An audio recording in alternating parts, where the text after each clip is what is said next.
Hello everyone, कैसे हैं आप सब। आशा करती हूँ आप सब बहुत अच्छे होंगे, बहुत मज़े में होंगे। मैं भी अच्छी हूँ। आप लोगों का स्वागत है रिया राजावत यूट्यूब चैनल पर। आप लोगों ने मेरी वीडियोस को इतना पसंद किया, मुझे इतना प्यार दिया, उसके लिए बहुत बहुत बहुत थैंक यू।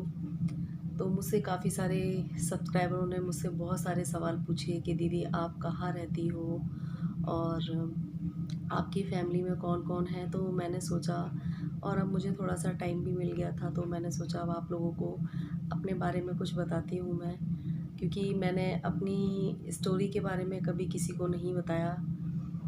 तो डियर, मैं दिल्ली की ही लड़की हूँ और दिल्ली में ही रहती हूँ। और मेरे मम्मी पापा, मम्मी तो मेरी बचपन में ही ख़त्म हो गई थी जब मैं 8 साल की थी, और पापा अभी जनवरी में ख़त्म हो गए हैं। तो मैं 8 साल की थी तभी मेरी मम्मी एक्सपायर हो गई थी, और उसके बाद मैं घर में सबसे बड़ी थी और मेरे से छोटे 3 भाई बहन थे। जब मेरी मम्मी ख़त्म हुई थी तो मेरी एज थी 8 साल, और मेरे भाई बहन मुझसे सारे छोटे छोटे थे। तो आप लोगों को पता है कि एक 8 साल का बच्चा कितना बड़ा होता है। और पापा भी मम्मी के जाने से टूट चुके थे, लेकिन कहते हैं ना कि एक दूसरे को संभालना पड़ता है। तो उस टाइम पे मेरे पापा ऑटो चलाते थे। तो घर हमारा अपना था, पर कहीं किसी का कोई सपोर्ट नहीं था।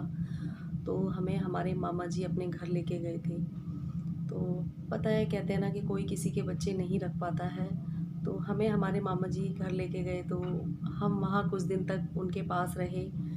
पर वहाँ पे जो दो तीन तीन हमारे मामा जी थे, तो उन लोगों में आपस में लड़ाई झगड़ा होने लग गया कि कौन रखेगा इन बच्चों को, आपको पता ही है। लेकिन जब हम छोटे छोटे थे तो ले तो गए, लेकिन उसके बाद कहते हैं ना, बच्चों का खर्चा संभालना बहुत मुश्किल होता है। आजकल लोग अपने बच्चों के ही खर्चे नहीं संभाल पाते, तो फिर दूसरे के बच्चों के खर्चे कौन संभाले।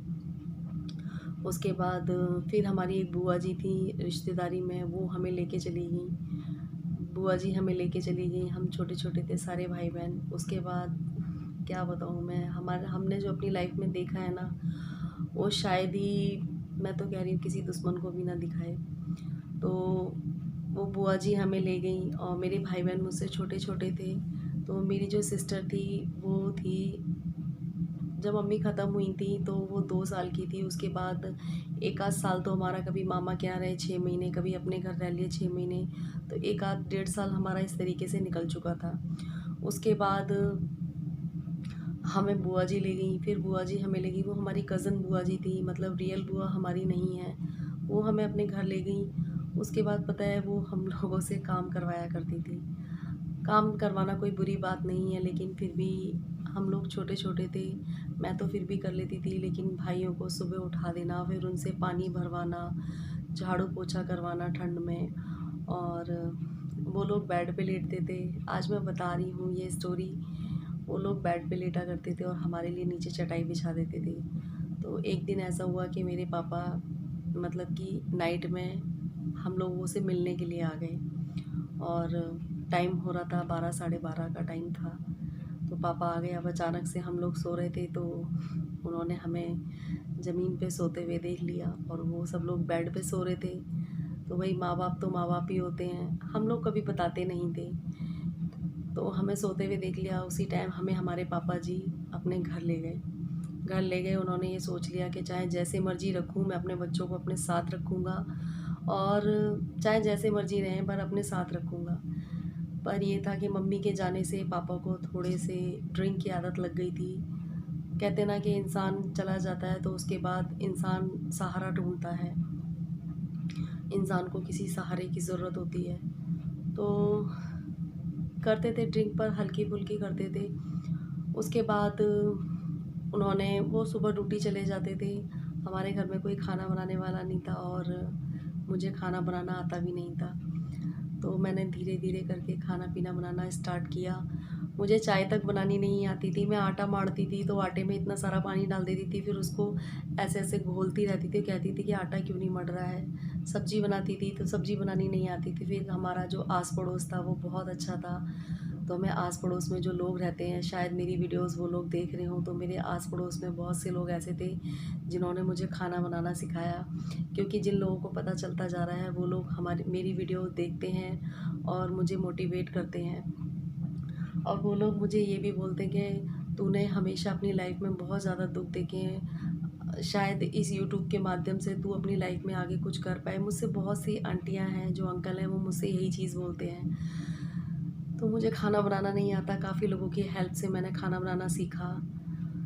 मेरे भाई बहन छोटे छोटे थे, कभी कोई तीज त्यौहार आता था तो मुझे लगता था कि मैं अपने भाई बहनों के लिए ये बनाऊँ वो बनाऊँ, उनको नहलाना धुलाना भी मैं ही करती थी।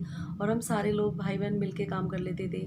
मैं खाना बनाती थी और हमारे यहाँ नल का लगा हुआ था, मेरी छोटी सिस्टर पानी भरती थी और जो छोटा भाई था वो झाड़ू लगाता था। एक भाई था वो कपड़े धोता था, मतलब हम चारों भाई बहन मिलके काम कर लिया करते थे। ऐसे ऐसे हमारा बचपन बीतने लग गया और हम थोड़े थोड़े बड़े होने लग गए। उसके बाद हमारा एडमिशन भी करवा दिया था पापा ने। पहले हम थोड़े दिन तक प्राइवेट स्कूल में पढ़े थे, फिर उसके बाद हम सरकारी स्कूल में पढ़ने लग गए थे। तो हम लोग सारा अपना अपना काम कर कर आके उसके बाद हम अपने स्कूल जाते थे। तभी मैंने ज़्यादा पढ़ाई नहीं की है, क्योंकि मेरे को घर का सारा काम करना पड़ता था। और उसके बाद आप लोग समझ सकते हैं कि भाई बहन छोटे छोटे थे तो वो कितना काम काम कर पाते होंगे। और फिर मैं बड़ी थी घर में तो थोड़ा सा लगता भी था कि मैं ही कर लूँ। फिर मेरा काम कभी स्कूल का पूरा नहीं होता था और स्कूल में पिटाई पड़ती थी। और मेरी एक फ्रेंड थी, तो वो हमेशा मेरे साथ मैं और वो हमेशा स्कूल साथ जाया करते थे। तो वो मेरी वजह से हमेशा लेट हो जाया करती थी, हमेशा लेट होती थी। तो वो मुझे बहुत डांटा करती थी कि मैं तेरी वजह से, क्योंकि जब वो घर आती थी तब मैं या तो उसे रोटी बनाती मिलती थी या नहाती मिलती थी या चोटी करती मिलती थी। तो मुझसे बहुत गुस्सा हो जाया करती थी। हालांकि वो मेरी फ्रेंड बहुत अच्छी थी। मैं खाना बना के नहीं ले जा पाती थी तो मेरे लिए खाना बना के ले आती थी, मेरे लिए 2 पराठे हमेशा एक्स्ट्रा लेके आती थी। काश वो मेरी वीडियो देख रही हो, क्योंकि हम लोगों की शादियां हो गई तो हम लोगों के कनेक्शन बहुत दूर दूर हो गए। मुझे नहीं पता वो कहाँ है कहाँ नहीं है, क्या पता यूट्यूब के माध्यम से मेरी फ्रेंड्स मुझे मिल जाएं। और तो वो हमेशा मेरे को डांटा करती थी कि तू कभी भी जल्दी नहीं उठती है। और फिर आप समझ सकते हैं, बच्चे होते हैं, बच्चों को ऐसा लगता है कि हम सो लें थोड़ा सा, थोड़ी सी और नींद ले लें। ऐसे ऐसे मतलब 8th तक आ गए हम, थोड़े से बड़े हो गए, थोड़े समझदार हो गए। उसके बाद फिर मैं आई 9th में। 9th में आने के बाद मेरी 9th में आ गई थी कंपार्टमेंट। कंपार्टमेंट आने के बाद मैंने कंपार्टमेंट के पेपर नहीं दिए। तो पापा मेरे बोलते थे कि बेटा कंपार्टमेंट के पेपर दे दे, कंपार्टमेंट के पेपर दे दे। मैंने कंपार्टमेंट के पेपर नहीं दिए। उसके बाद जब छुट्टियां पड़ती हैं, कंपार्टमेंट के पेपर वगैरह देने होते हैं, तो मेरी सिर्फ एक सब्जेक्ट में कंपार्टमेंट आई थी, मैथ में। पर मेरा मेरा मन इसलिए थोड़ा सा पढ़ाई से उचट गया था, क्योंकि मुझे काम भी करना पड़ता था और पढ़ाई भी देखनी पड़ती थी। तो इस वजह से ना मैं बहुत परेशान हो जाती थी। और फिर अगर काम पूरा ना करो तो स्कूल में पिटाई पड़ती थी, और घर पे ना करो तो फिर भाई बहन भूखे रह जाते। तो इस वजह से ना मैंने सोचा कि नहीं, अब मुझे पढ़ाई छोड़ देनी चाहिए। उसके बाद मैंने सीखना स्टार्ट किया था मेहंदी। मैं आप लोगों को अपनी शुरू से स्टोरी बता रही हूँ। मैंने सीखना स्टार्ट किया, मेरी कंपार्टमेंट आ गई थी, कंपार्टमेंट के पेपर की डेट निकल चुकी थी, मतलब डेट थी आगे। तो मैंने कहा अब मैं क्या करूँगी, तब तक सीख लेती हूँ मेहंदी। तो मेरे पापा ने कहा बेटा मेहंदी नहीं, सिलाई सीख ले। पर मुझे मेहंदी और डांस सीखना था, पर पापा ने कहा सिलाई सीख ले। तो मैंने मेहंदी और सिलाई सीखना स्टार्ट कर दिया। पर आप समझ सकते हो कि 13-14 साल के बच्चे के दिमाग में क्या सिलाई घुस रही है, उसके दिमाग में कोई सिलाई नहीं जाती है। तो मेरे सिलाई दिमाग में कोई सिलाई नहीं गई। और सीखी तो थी मैंने उस टाइम पे सिलाई, पर मेरे दिमाग में कोई सिलाई नहीं गई। मैंने मेहंदी भी सीख रखी है, मेहंदी में मुझे सर्टिफिकेट भी मिला था। और मेहंदी में सर्टिफिकेट मिलने के बाद मैं सेकंड आई थी। और बहुत लंबी स्टोरी है। सर्टिफिकेट मिल गया था तब तो मेरे पापा बहुत खुश हुए थे और बहुत मतलब वो करा था, लेकिन सिलाई में मैं पीछे रह गई थी। फिर उसके बाद मैंने कंपार्टमेंट का पेपर भी नहीं दिया। फिर मैं अपने घर में ही काम वगैरह में लग गई और बस फिर मैं घर में ही रहने लग गई। फिर घर में रहने के बाद फिर मेरा पापा ने ओपन से 9th और 10th का फॉर्म भरवा दिया था, तो मैंने 9th 10th ओपन से कर ली थी। उसके बाद फिर मेरी थोड़ा-सा शादी-वादी की बातें चलने लगीं, पर मेरी शादी उस टाइम पे हुई नहीं थी। पर शादी-वादी की बातें चलने लग गई। 16-17 साल में मेरी शादी की बातें चलने लगी। फिर शादी की बातें चलते-चलते 1 साल हो गया। उसके बाद मेरे को समझ नहीं आता था कि मैं क्या करूँ? एक मन करता था मैं पढ़ लूँ, एक मन करता था कैसे पढ़ूँगी? क्योंकि आप समझ सकते हैं कि पढ़ाई और घर का काम एक बच्चे के लिए कितना मुश्किल हो जाता है। पर मैं आज पछताती हूँ, मुझे ऐसा लगता है कि मैं जिस तरीके से आज इतने सारे काम मैनेज कर लेती हूँ, उसी तरीके से मैं पहले भी मैनेज कर लेती, तो शायद मेरे लिए बहुत फ़ायदा रहता। पर मैंने पढ़ाई नहीं करी। फिर उसके 1 आध साल बाद मेरी शादी हो गई थी। फिर मैंने 11th का फॉर्म भरा था, बट मैंने उसके पेपर नहीं दिए थे। 11th के फॉर्म भर के मैंने ओपन से वो फॉर्म भरा था, पर उसके पेपर नहीं दिए थे। मैंने आधे पेपर दे दिए थे और आधे पेपर नहीं दिए थे, और मैं 18 साल में मेरी शादी हो गई थी। शादी होने के बाद आप लोगों को पता ही है, शादी होने के बाद मेरी शादी को 3 साल हुए थे, और 3 साल बाद मेरे साथ ये हादसा हो गया था। और फिर मैं बिल्कुल टूट सी गई थी। मेरे को ये हादसा होने के बाद भी पापा ने बोला था कि बेटा तू दोबारा से अपनी पढ़ाई स्टार्ट कर दे। पर मेरे पास 2 छोटे-छोटे बच्चे थे। मेरे को समझ नहीं आ रहा था कि मैं पढ़ाई स्टार्ट करूँ या ना करूँ, क्योंकि मेरे ऊपर इतना बड़ा दुःख गिरा था कि मुझे समझ ही नहीं आता था कि मैं क्या करूँ, क्या ना करूँ। पहली बात तो मुझे ऐसा लगता था कि मैं अपनी ज़िंदगी ही नष्ट कर दूँ, क्योंकि मतलब ऐसा लगता था कि मेरी लाइफ में सुख है ही नहीं, क्योंकि बचपन में मम्मी नहीं, बचपन में छोटे-छोटे भाई-बहनों को पालना-पोसना, उसके बाद जब हमारा सुख का टाइम आता है, फिर उसके साथ उसके उस टाइम पे हमारे साथ ये हो जाता है। मतलब मैंने अपनी छोटी-सी लाइफ में ना, जो लोग 50-60 साल की उम्र में देखते हैं, वो मैंने अपनी छोटी-सी लाइफ में सब कुछ देख लिया। उसके बाद शादी होने के बाद जब ये मेरे साथ ये सब चीज़ें हो चुकी थी, उसके बाद बच्चे छोटे-छोटे थे, तो मैंने कहा मैं फ़ोन पढ़ाई तो नहीं करूँगी, लेकिन मैं अपनी स्टिचिंग स्टार्ट करती हूँ दोबारा से। फिर मैंने स्टिचिंग स्टार्ट करी अपनी, और स्टिचिंग सीखी मैं। फिर मैंने स्टिचिंग सीखी, बच्चों को मैं अपनी भाभी के पास छोड़ के चली जाती थी, और उस टाइम पे भाभी ने भी थोड़ा सपोर्ट किया था। तो स्टिचिंग सीख ली मैंने। स्टिचिंग सीखने के बाद मुझे नहीं लगता था कि मेरे पास सिलाई के लिए कपड़े वगैरह आएँगे या नहीं आएँगे। फिर मैं यहाँ आ गई थी।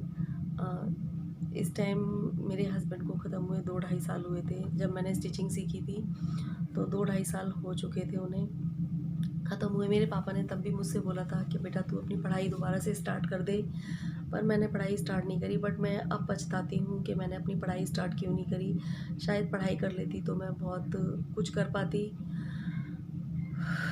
लेकिन कहते हैं ना, अब जो भगवान को मंज़ूर होता है वही होता है, और भगवान वैसी ही बुद्धि कर देता है हम लोगों की। पर कहते हैं कि पढ़ाई-लिखाई हम लोगों के लिए बहुत ज़रूरी है। पढ़ाई-लिखाई नहीं, लड़कियों के लिए हर ही काम बहुत ज़रूरी है। और फिर मैंने अपने बच्चों पे ध्यान देना स्टार्ट कर दिया। फिर मैं अपने ससुराल में ही रहने लग गई थी। मैं गई तो यहाँ से कभी भी नहीं थी। फिर मैं ससुराल में ही रहने लगी। फिर बच्चे, घर का काम, क्योंकि मेरे हस्बैंड के जाने के बाद मेरे ससुर जी की भी तबीयत बहुत ज़्यादा ख़राब हो गई थी, और फिर समझ नहीं आता था कि क्या करूँ, क्या ना करूँ, क्योंकि बच्चों को देखना, घर को देखना, और फिर मम्मी जो मेरी सासू माँ थी वो दुकान पे बैठती थीं, और जो ब्रदर इन लॉ थे वो जॉब पे जाया करते थे। मतलब इतनी मुसीबतों का पहाड़ सा टूट पड़ा था एक तरीके से। समझ में नहीं आता था क्या करूँ, क्या ना करूँ। उन चीज़ों को याद करती हूँ ना, तो कभी-कभी दिमाग बहुत ज़्यादा फट सा जाता है मेरा। मुझे ये समझ नहीं आता है कि इतनी छोटी सी लाइफ में भगवान ने क्या-क्या दिखा दिया है।